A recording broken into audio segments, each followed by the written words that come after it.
അശ്വമേധം എന്ന കവിത ആരുടെ രചനയാണ്? വയലാർ രാമവർമ്മ. അശ്വമേധം എന്ന കവിത ഏതു കവിതാസമാഹാരത്തിൽ നിന്ന് എടുത്തിട്ടുള്ളതാണ്? വയലാറിന്റെ മുളങ്കാട്. അശ്വമേധം എന്ന കവിതയിൽ അശ്വം എന്തിന്റെ പ്രതീകമാണ്? സർഗശക്തിയുടെ പ്രതീകമാണ്. ദ്വിഗിജയം എന്നത് പിരിച്ചെഴുതുമ്പോൾ ദിക്ക് ഓ വിജയം. ആരൊരാളൻ കുതിരയെ കെട്ടുവാൻ അടിവരേറ്റു ഭാഗം നൽകുന്ന സൂചനയെന്തു? സർഗശക്തിയെ തളക്കുക. അശ്വമേധം എന്നത് എന്തിനെ കുറിക്കുന്നു? യുദ്ധവിജയത്തിനുശേഷം രാജാക്കന്മാർ നടത്തുന്ന യാഗമാണ് അശ്വമേധയാഗം.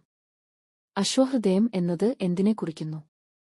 മനോവേഗത്തിൽ കുതിരയെ നയിക്കാനുള്ള ഒരു മന്ത്രമാണ് അശ്വഹൃദയമന്ത്രം. വെറ്റി നേടിയതാണതിൻ സിദ്ധികൾ. അടിവരയിട്ട ഭാഗം നൽകുന്ന അർത്ഥസൂചന ഏതു? വിജയം. മന്ത്രമായൂര പിഞ്ചികാചാലന തന്ത്രമല്ലതിൻ സംസ്കാരമണ്ഡലം. അടിവരയിട്ട ഭാഗം നൽകുന്ന അർത്ഥസൂചന ഏതു?